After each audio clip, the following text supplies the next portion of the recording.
15 hablamos de urgencia. La palabra urgencia no se halla en la Biblia, pero el concepto, como muchas veces pasa en la Biblia, las palabras que nos dan por el concepto, sí, de ellas se encuentra con significativa frecuencia múltiples pasajes, especialmente en relación con el cumplimiento de órdenes. Por ejemplo, en Esther, qué hermoso. Y era muy importante el mensaje que debían traer porque no había necesidad de morir. Había un proyecto, se había establecido una ley que iban a morir en cierta fecha, iban a matar a todos los judíos que había en el imperio en aquel entonces. Y bueno, se supo de esto y dice, salieron a toda prisa por la orden del rey, porque había que llevar el mensaje que no iban a morir. Y qué maravilla esto, ¿no es cierto? Hay una expresión similar en 1 Samuel 21:8, dice, la orden del rey era apremiante. Y yo tengo que pensar que la orden nuestra, ¿no es cierto?, también es apremiante porque Él nos ha dado esa orden. Muy bien. Asimismo, recordando que tiempo es de actuar, resolvamos como el salmista, me apresuré y no me retardé en guardar tus mandamientos. Allí otra vez aparece esa nota de urgencia, de los cuales uno de los más importantes mandamientos es precisamente la Gran Comisión, con que terminan los 4 evangelios y comienza el libro de los Hechos. Es tan importante aquella comisión que por eso se repite nada menos que 5 veces con toda claridad. No debiera, por eso nos preguntamos, el último deseo expresado por el Señor antes de partir de este mundo y el ser el primer deseo de la iglesia que aguarda su venida. Yo creo que todos aguardamos su venida, pues mientras tanto el Señor está esperando que hagamos algo al respecto. Además, Jesús no solo nos suple un mandato para evangelizar, sino el modelo también para ello. Y qué hermoso es lo que dijo un gran siervo de Dios, Juan Stott. Él decía eso, Jesús no solo nos suple un mandato para evangelizar, sino el modelo. O sea, Él, ¿no es cierto? Y apreciamos su expresión de urgencia allí en Juan 9:4, donde está hablando de que no había tiempo que perder. Pronto caerá la noche. Ahora, quizás una de las razones por las cuales no respondemos con la premura que debiéramos es que nos falta tener una motivación adecuada. O sea, yo no voy a hacer nada si no estoy motivado para ello, si no hay algo que me está diciendo tú tienes que obedecer esta orden. Consideramos 2 pasajes que nos van a proporcionar ese impulso esencial. Se trata de Isaías 6, 1 al 8 y nosotros para ganar tiempo vamos a leer solamente el de Mateo capítulo 9 y versículos 36 al 38, pero estaremos haciendo alusión desde luego al otro pasaje. Allí vamos a leer ese pasaje entonces, Mateo capítulo 9, versículos 36 y 38. Esto es cuando vendría bien tres brazos para poder hacer todo lo que uno tiene que hacer. 9, 34, 36 al 38. Fíjense, palabras del mismo Señor.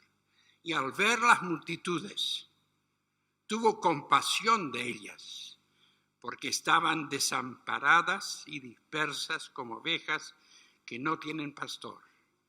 Entonces dijo a sus discípulos, a la verdad la mies es mucha, mas los obreros pocos. Rogad pues al Señor de la mies que envíe obreros a su mies. O sea, allí vamos a observar 5 elementos que tienen en común esos 2 pasajes. No hemos leído el otro, pero créanme que hay una semejanza muy importante. Primero, una visión determinante. Vi yo al Señor. Así empieza el pasaje. Y en Hechos 26, 19 se nos habla de la visión celestial. Ahora, ¿qué clase de visión tenemos que tener para alcanzar a este mundo para Cristo? Y cuidado, tenemos que recordar que nuestro mundo empieza aquí, fuera de las puertas de esta iglesia. Ya empieza nuestro mundo. No estamos hablando solamente de los países allende los mares. Estamos hablando y empezando por nuestro país. Y por eso qué hermoso es cuando sucede así. ¿Cuál es esa visión de Cristo muriendo por las almas? Para así apreciar su valor a los ojos de Dios y el costo inmenso de su redención. A mí sinceramente no me gustan mucho los cuadros de la crucifixión. Ahí estuvimos 21 años trabajando como misioneros también allí en Sevilla y fuimos al Museo de Arte y pensamos, bueno, eso va a ser algo tan excepcional. Pues nos cansamos de ver representaciones de la crucifixión, había toda una planta que eso era el único tema y ya era un poco cansador. Pero este cuadro, aunque les sorprenda, porque cuando uno menciona a Salvador Dalí, uno está pensando en una persona tan rara que pintaba cosas tan exageradas, y la verdad que sí, era exagerado como persona, ya con el bigote y todo lo que tenía y todo lo demás. Pero este es un cuadro de Salvador Dalí. Precisamente a mí no me gustaban los cuadros, ¿por qué? Porque mostraban el rostro del Señor, en fin, y en agonía, y era algo, en fin, pero acá lo interesante es que no vemos su rostro, pero era como si él estuviera queriendo de alguna manera, y esto está en uno de los edificios más importantes de Escocia, está este cuadro en Glasgow, el cuadro del Cristo, una visión de él muriendo por los demás. O sea, ese era el amor que el Señor sentía por nosotros, morir por nosotros, por las almas, en la cruz del Calvario. Una visión también determinante de qué, no solamente del Señor y ver el precio que Él ha pagado para la salvación de las almas, sino también la condición del hombre fuera de Cristo. Como ovejas escarriadas, así se las describe allí en Isaías 53:6, y dispersas y sin pastor, como decía el mismo Señor, y así sentir compasión e ir en su búsqueda. Yo creo que eso es lo que nos tiene que mover y por supuesto nadie puede pensar en salir a evangelizar el mundo si primero no hemos evangelizado y no hemos trabajado aquellos que están a nuestro alcance. Ese es nuestro mundo que tenemos que comenzar por evangelizar. Después el Señor nos llama, alabado sea, y nos llama a ir a otro lugar, mejor todavía, donde todavía no han escuchado el Evangelio. Pero ahí nuestra compasión debe ser la de ver a los demás. ¿Cómo los vemos? ¿Qué visión tenemos de los demás? Quizás a veces hasta nos molestan.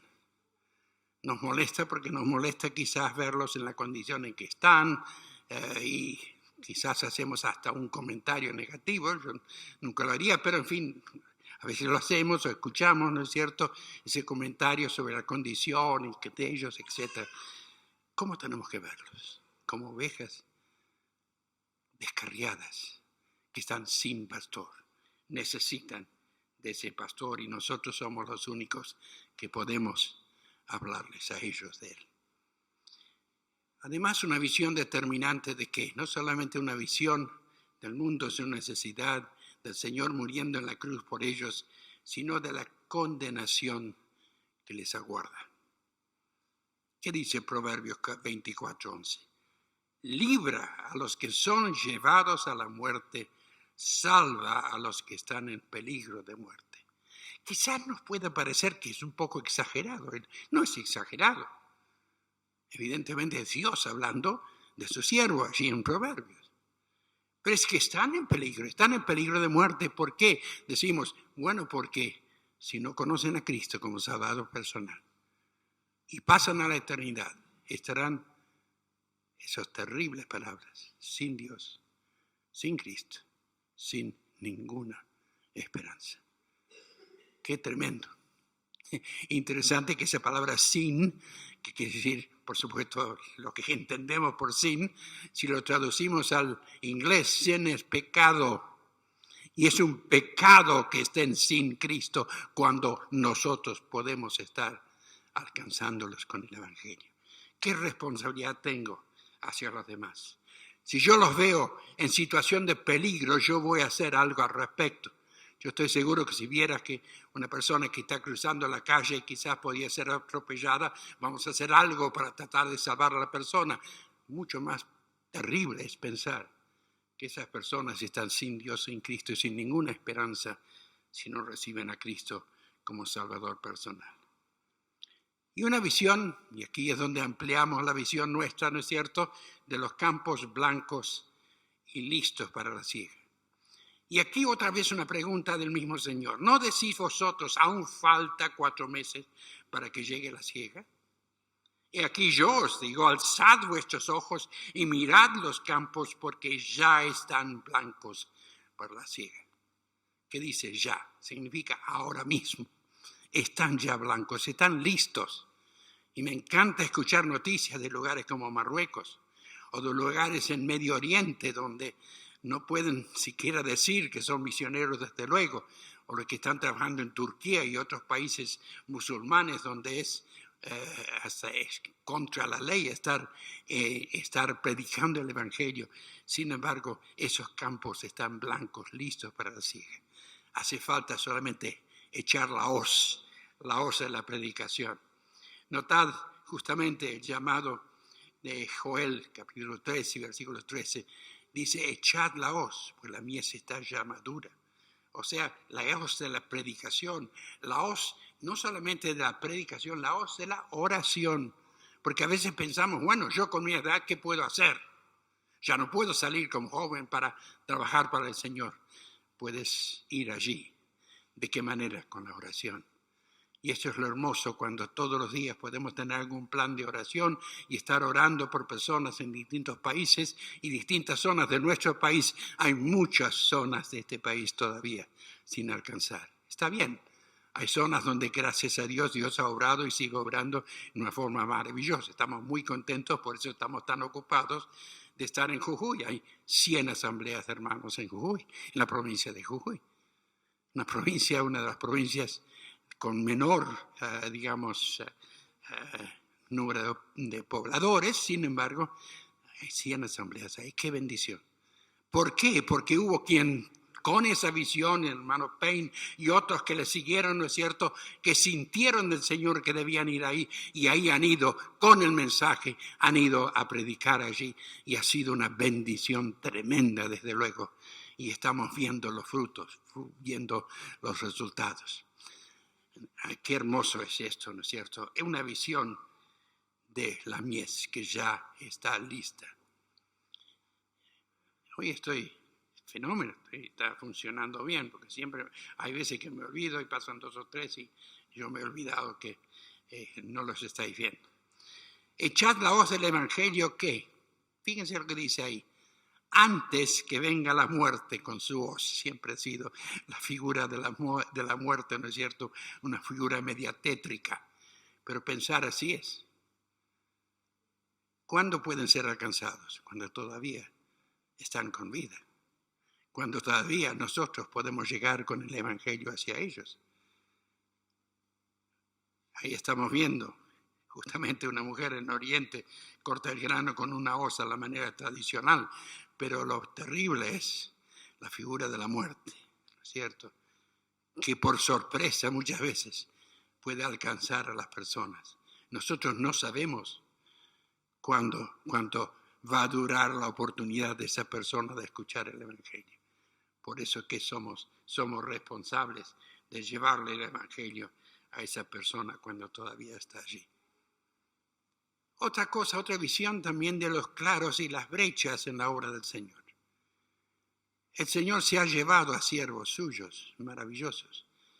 Hay zonas donde, gracias a la obra de personas en el pasado, han sido alcanzados para Cristo y uno está viendo aquello. Pero ¿saben qué?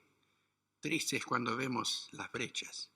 O sea, aquí, así como Ezequiel los veía, decía, busqué entre ellos hombre que hiciese vallado, que se pusiese en la brecha delante de mí, y que dice a favor de la tierra. Es decir, está orando, está rogando a favor de las personas, ¿no es cierto?, para que yo no la destruyese. Alguien que estuviera allí orando. Estamos nosotros viendo esos claros, viendo esas brechas. Lamentablemente hay veces cuando las reuniones menos concurridas son las reuniones de oración. Precisamente las que tendría que estar más concurridas, pues es lo que más falta nos hace. ¿no es cierto? A todos la oración. Y entonces estar orando no solamente por aquellos países allende a los mares, por nuestro propio país, que hay muchas zonas todavía sin alcanzar, hay muchos lugares todavía sin alcanzar. Uno hablaba de Jujuy, pero hay zonas muy cerca de Jujuy y en el norte de Salta, etcétera, hay pueblos enteros que no tienen ningún testimonio. Por eso digo, realmente hay mucho que hacer. Y si miramos alrededor el resto del mundo, bueno, más todavía. Seguimos con la visión determinante. Helen Keller, una famosa mujer que fue, a pesar de su ceguera, hizo muchísimas cosas. Fue una mujer en todo el sentido de la palabra, una mujer con M mayúscula, U mayúscula, etc. Excepcional. Ella decía, la persona más patética en el mundo, era una ciega la que hablaba, es aquella que tiene vista, pero no tiene ¿qué? No tiene visión. Podemos tener vista, pero si con esa vista no vemos las necesidades a nuestro alrededor, que empiezan acá, que empiezan ya en las casas vecinas, ¿no es cierto?, en nuestro propio hogar donde vivimos, etcétera, empieza allí. Por su cuenta, otro siervo de Dios muy conocido, Marston, decía, los cristianos que han conmovido al mundo han sido hombres y mujeres con una visión en sus corazones. ¿Y qué? Y la Biblia en su mano. Qué importante es esto. Una visión en sus corazones, la Biblia en su mano. Es decir, tener una visión de la necesidad y enseguida ver, bueno, de qué manera, a través de esta palabra que Dios me ha encargado a mí, puedo yo transmitir esa palabra a esas personas en su necesidad. Ahora, muy bien. Además, a la voz, como vemos a la visión, digo, como si hubiéramos leído ese pasaje en Isaías, hubiéramos visto que primero tuvo esa visión del Señor, su gloria. Pero a la visión sigue la voz siempre. Se trata de una voz que pregunta, como en el caso de Isaías, ¿a quién enviaré y quién irá por nosotros? Dos preguntas. ¿A quién enviaré y quién irá? Qué tremendo. ¿Cómo vamos a responder a esa voz? ¿Y qué es lo que encontramos en aquel pasaje? Isaías sí sintió aquella voz. Isaías sí respondió a esa voz. ¿Y qué dijo? Entonces respondí yo, heme aquí, envíame a mí. Ahora, ¿significa eso que yo tengo que ir hasta el extremo del mundo para llevar el mensaje del Evangelio? No, tienes que comenzar ya en tu vecindario, en tu lugar de trabajo, en tu lugar de estudio. Ya allí es donde empieza. No vas a poder alcanzar el resto del mundo si no has empezado y comenzado por casa. Muy bien. Ahora sí. La voz demandante. La proclama del mismo Señor Jesús. Como me envió el Padre, ¿qué dice? Así también yo os envío. Qué forma distinta de verlo la cosa. O sea que es tan importante que como uno piensa en la venida del Señor, como el Padre me envió, así también yo os envío. Es decir, uno piensa en la misión del Señor y piensa, wow, qué misión. Vino a este mundo para revelarnos la verdad, para revelarnos al Padre, pero por encima de todo para entregar su vida por nosotros allí en la cruz. Pero que así como me envió el Padre, así también yo os envío. Vaya qué misión. O sea, nuestra misión se parece en ese sentido, por ejemplo, en un grado mucho más pequeño, por supuesto, se parece a la misma misión del Señor. Así también yo os envío. Fíjense, con la misma obediencia, Él obedeció. Con la misma dependencia, en todo momento el Señor dependía de su Padre para cualquier movimiento, ¿no es cierto? Y así comenzaba sus días, como lo vemos varias veces en los evangelios, en oración, pidiendo guía y dirección para ese día, por supuesto, inspirado por Dios, y dependencia en Él, en su Padre celestial. Ahora es una voz demandante. También está la voz de las almas que claman, ¿quién nos mostrará el bien? Qué interesante esta pregunta. ¿Cuál es el bien? Bueno, el bien mayor es precisamente el Evangelio, conocer a Cristo, recibir a través de la salvación, recibir así sentido y vida para nosotros, vida espiritual. Hay un detalle, quizás esté atrasado esto y sea mayor todavía la fecha, las fichas, los números aquí, pero fíjense, según datos, decía que cada minuto nacen 125 más de los que mueren. O sea, tomando en cuenta cuántos nacen, cuántos mueren, o sea, sería 180.000 por día. Mira lo que estamos diciendo. Es la población de ciudades, de una ciudad entera, ¿no es cierto? ¿Cuánto tiene Jujuy, San Salvador y Jujuy, Cris? 300.000, algo por el estilo. 180.000, hay muchos pueblos de ese, así, que son un pueblo grande. ¿Cada año qué? 65 millones. Por eso, si en el tiempo del Señor se calcula que había unos 250 millones, cálculo bastante cercano aparentemente, y recién se llegó a los 1.000 millones en el año 1830, fíjense qué diferencia. En la actualidad la población es de más de 7.000 millones, pero la proyección es aún más dramática. ¡Qué tremendo!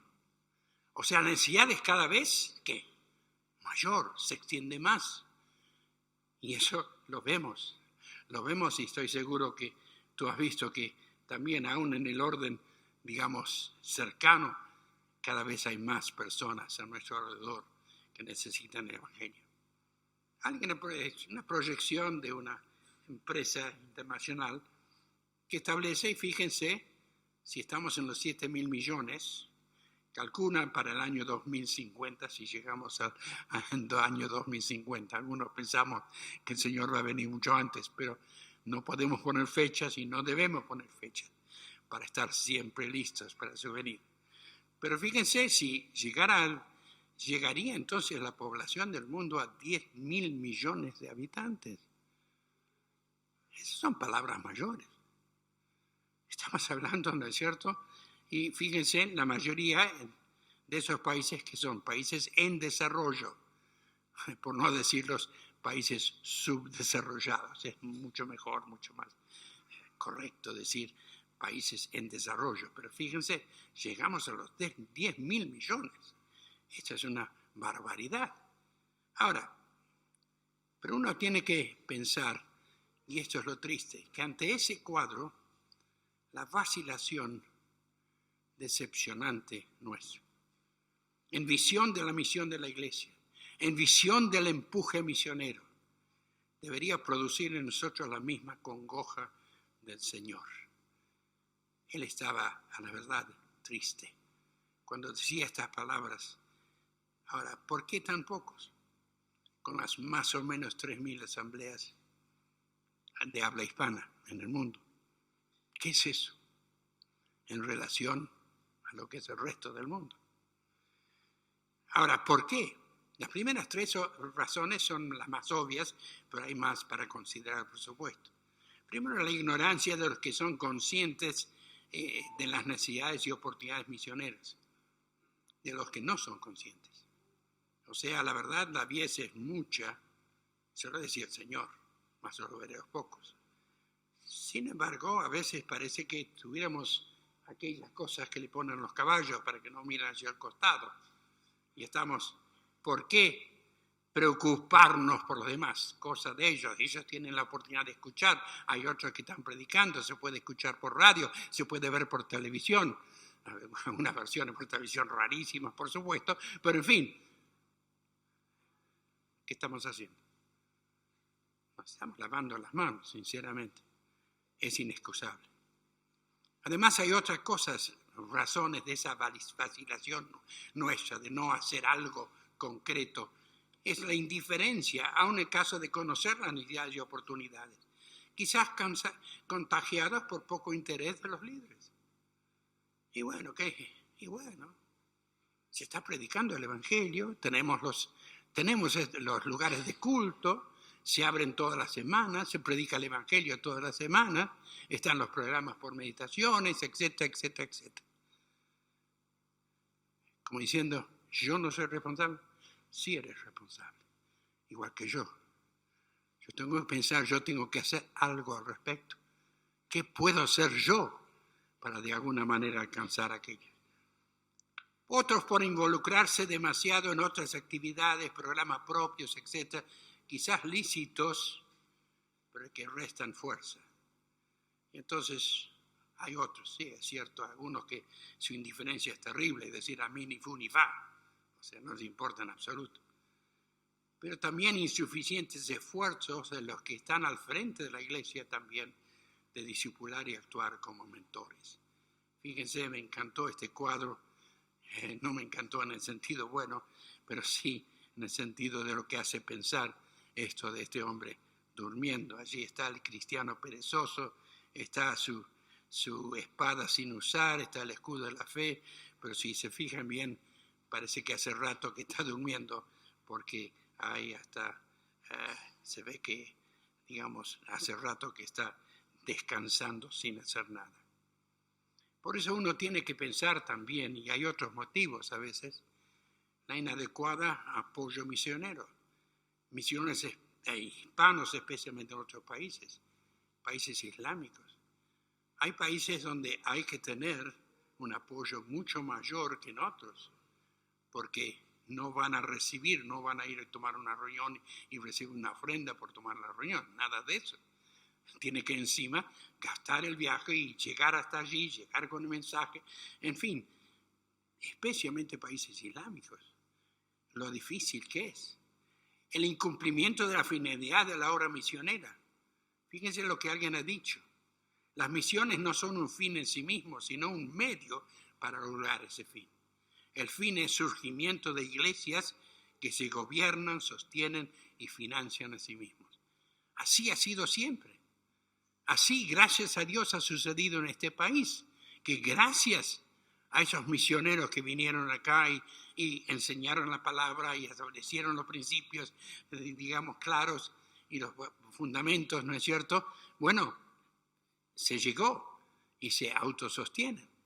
Pero piensen en muchos lugares donde realmente no reciben el sostén que debían recibir.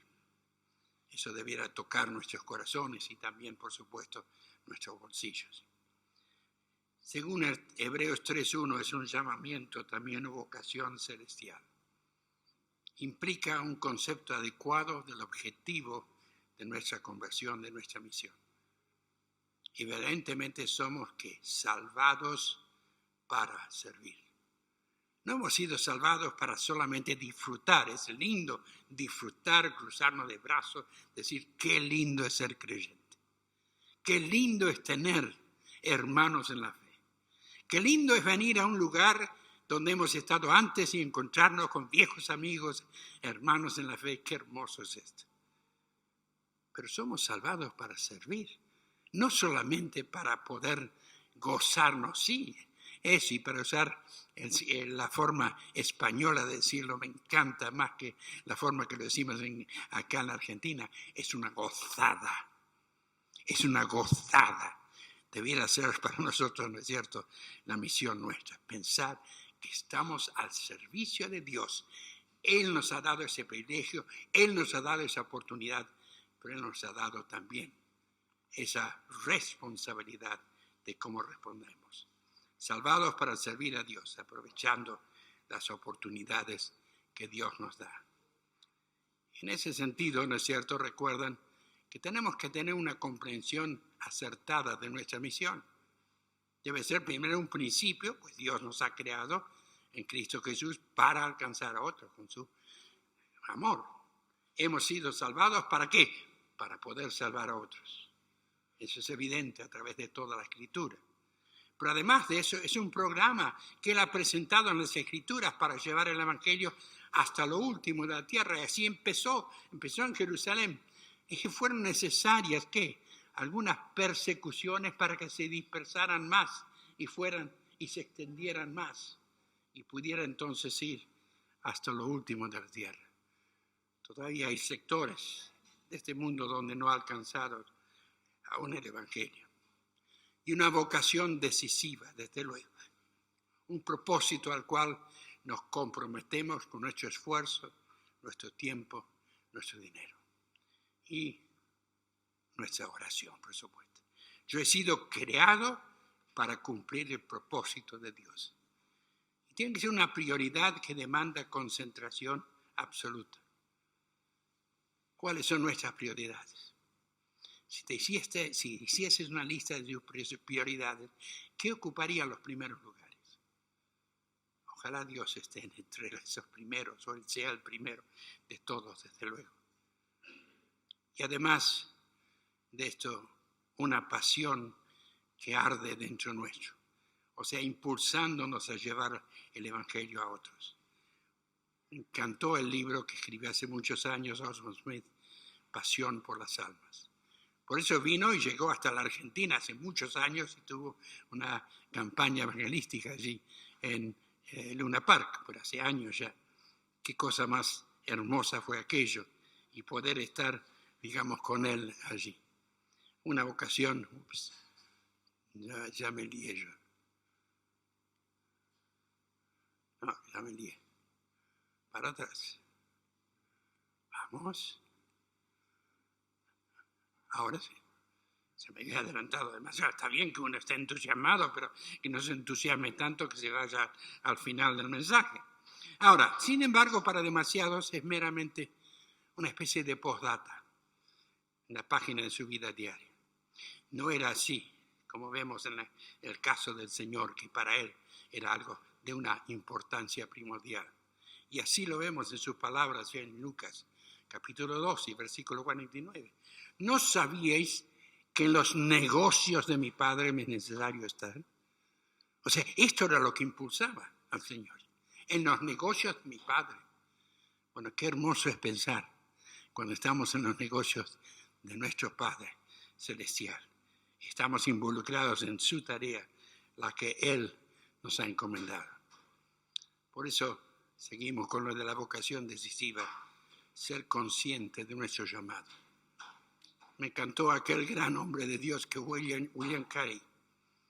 Mi vocación es evangelizar el mundo, remiendo zapatos para pagar los gastos. Sí, era un remendor de zapatos. Pero que había hecho del cuero, había hecho un mapamundi. Y entonces pensaba y le preocupaba a aquellos sectores que veían ese mapa donde no conocían a Cristo, entre ellos la India.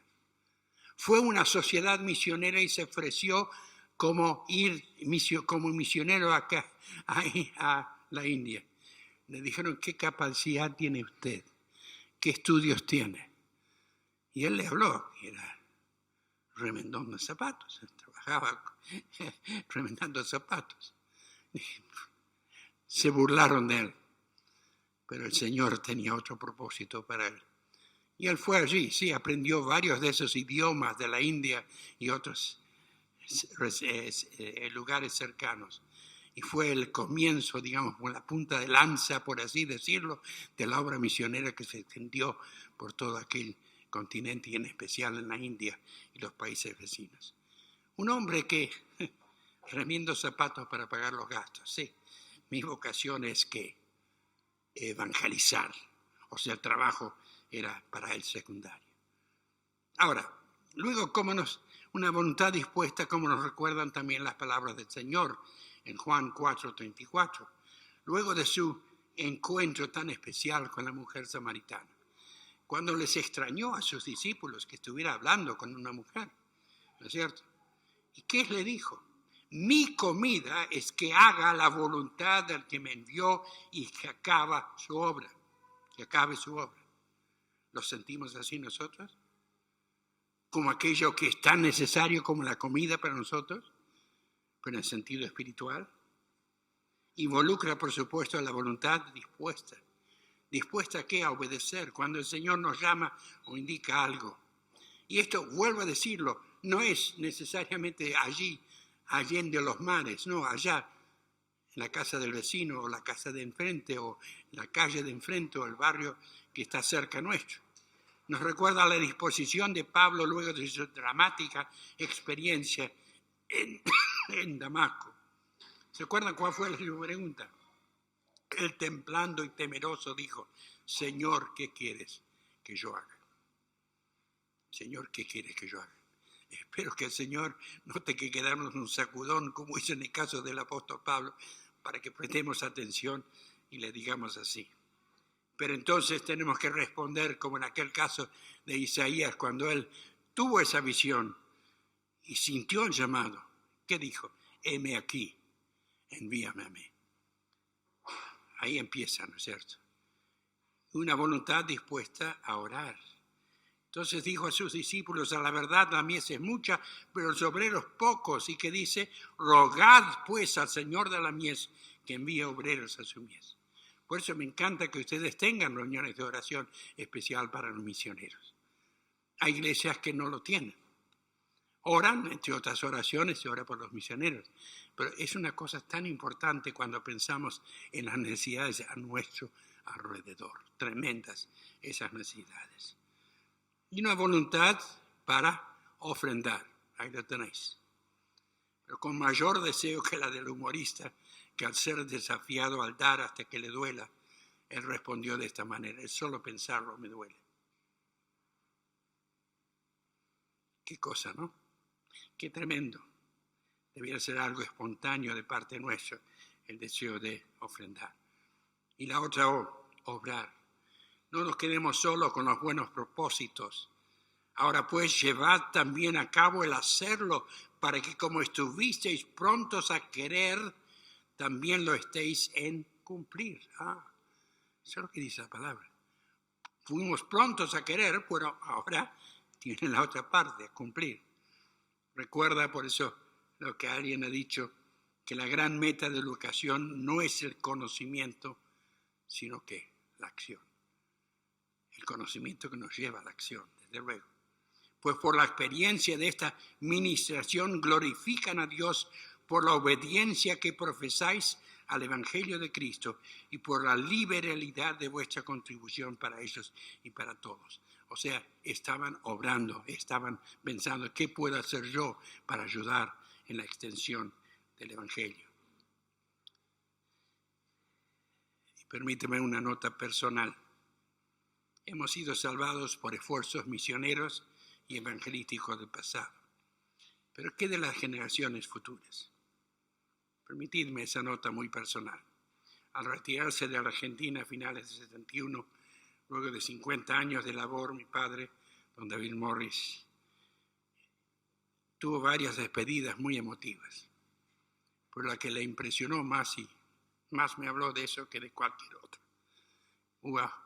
Fue una que se hizo en Villarreal, donde creo que fue Benito que en ese momento le pidió que se pusieran de pie aquellos que, bueno, no sé cómo fue la cosa, pero fue como aquellos que querían hacer algo pero para el Señor, pero no vamos a pedirle a don David que se ponga de pie porque ya lo ha hecho en estos 50 años, no sé, pero fue una cosa que para él fue tan impresionante porque se hizo una distinción y es que para él eso fue el mayor tributo que había recibido a través de una vida de servicio. La verdad que es maravilloso pensar, tenemos una voluntad dispuesta y desde luego el veredicto debido. Solemos pensar solamente en el tribunal de Cristo. En realidad hay 4 tribunales. El primer tribunal es uno que no hace falta pensar en el futuro, está ya presente en nosotros. El tribunal de conciencia, que me pregunta de qué manera y hasta qué punto he contribuido a la extensión del Evangelio. ¿Podré decir como el Señor al cabo de mi vida he acabado la obra que me diste que hiciera? Fuerte, ¿no? ¿Podré afirmar con tanta contundencia como Pablo, allí en Romanos 9:1, cuando habla de que él había cumplido con la voluntad de Dios? Podemos decir y podemos pensar, realmente es tremendo eso. ¿Qué importancia tiene la conciencia? Vamos a ser muy patrióticos. Un día antes de las elecciones, por supuesto, votemos con patriotismo también. Decía de San Martín, la conciencia el mejor juez que tiene un hombre de bien. ¿Pero qué dice tu conciencia y la mía en cuanto a esto? Cicerón decía, mi conciencia tiene para mí más peso que la opinión de todo el mundo. Pero me encantan las palabras de Pablo en Romanos. Verdad digo en Cristo. Y mi conciencia me da testimonio en el Espíritu Santo. Tengo gran tristeza y continuo dolor. Deseara yo mismo ser anatema por amor a mis hermanos, que son mis parientes según la carne. Pero qué tremendo es aquello. Así era la conciencia para ellos. Nuestra conciencia nos mueve. Pero el veredicto del tribunal de la congregación, ¿qué tribunal es este? Que sopesa nuestro potencial latente. Y especialmente aquellos que están a frente de una obra, ¿no es cierto? Están pensando y viendo en esa juventud, viendo en esos jóvenes, viendo esos talentos. Cada vez son más talentosos los jóvenes, desde luego. Y entonces sopesa eso y espera ansiosamente desarrollar nuestros dones y emplearlos en la extensión del Evangelio. ¿Cuál va a ser el veredicto de la congregación? Pero también está el tribunal de nuestra comunidad, que necesita y espera el mensaje que Dios nos ha encomendado para ellos. La comunidad, los que nos rodean, ahí en el trabajo, ahí donde estamos viviendo, la comunidad, ¿qué clase de veredicto tendrán en cuanto a lo que hemos hecho, en cuanto a nuestra responsabilidad hacia ellos? Además, por supuesto, el tribunal de Cristo. Este es el famoso lugar, el Bema. Era el lugar donde era una especie de plataforma elevada, donde los jueces en los Juegos Olímpicos que se hacían ahí, en ese lugar, en Corinto, los Juegos Olímpicos que se hacían allí, entonces era el lugar desde el cual los jueces determinaban y daban los premios. Bueno, allí está el Bema nuestro. Un día yo voy a tener que presentarme ante el Señor. ¿Qué has hecho con tu vida? ¿Qué has hecho de las oportunidades, Carlos, que has tenido? ¿Qué has hecho de esos momentos en que yo te puse en una situación donde podías haber dado una palabra oportuna a esa persona en su necesidad, una palabra de mi palabra, o sea, no una palabra inventada de la palabra suya, y no lo hiciste? Y no lo hiciste. ¿Saben una cosa? A mí me pesan momentos cuando quizás hemos tenido una oportunidad y la hemos dejado pasar y no le hemos hablado a esa persona del Señor, de su necesidad. Qué tremendo, qué tremendo. El Bema. ¿Cuál será el veredicto debido? Ya que pensamos en el Bema y estamos terminando. Fíjense lo que dice Proverbios 24:2. Si fueres flojo en el día de trabajo, tu fuerza será reducida. Notadlo. Libra a los que son llevados a la muerte. Salva a los que están en peligro de muerte. ¿Quiénes son? Nuestros vecinos, nuestros amigos, nuestros compañeros de trabajo, de estudio. Todos los que están allí afuera en otros países también. Porque si dijeres, ciertamente no lo supimos, ¿acaso no lo entenderá? Y fíjense lo que dice ahora. El que pesa los corazones, el que mira por tu alma, él lo conocerá y dará al hombre según sus obras. Vaya qué palabras. Qué veredicto, ¿no es cierto? Oh, el veredicto fiel, tan hermoso que encontramos. Y para que ustedes no pasen un veredicto negativo de mi manejo de esto, hoy. Ahora sí. Por fin, el veredicto positivo del Señor. Bien, buen siervo y fiel. Sobre poco has sido fiel, sobre mucho te pondré. Entra en el gozo del Señor. ¿Será ese nuestro veredicto en el tribunal de Cristo? Tremendo. Y sí, todo mensaje tiene su fin también.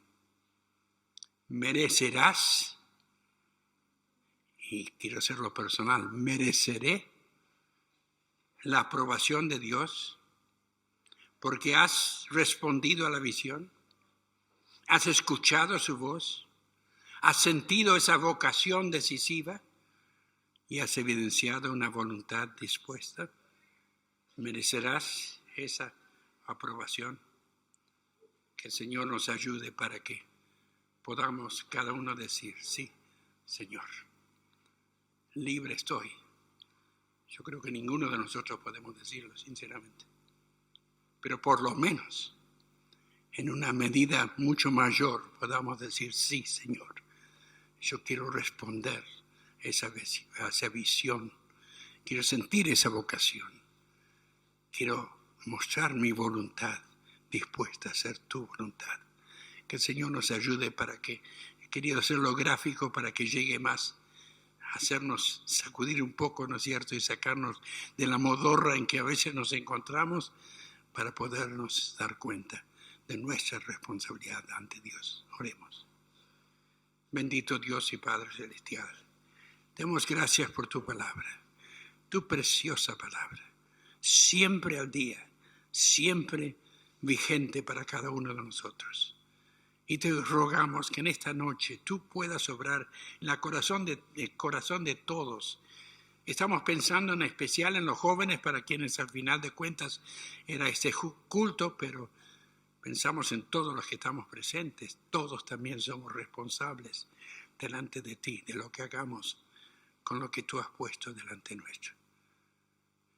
Señor, ¿cuál será nuestra decisión? ¿Estaremos dispuestos a responder a tu llamado? A hacer aquello que esté a nuestro alcance hacer, en nuestro trabajo, en nuestros estudios, en nuestros lugares donde vivimos, nuestros barrios. Señor, si sintiéramos cada uno de nosotros esto, habría una verdadera revolución, pero espiritual. Habría muchas almas que serían alcanzadas para ti. Rogamos pues que tú nos bendigas y bendigas tu mensaje y que todo pueda ser para tu gloria y para tu honra. Te lo pedimos en el nombre del Señor Jesús. Amén.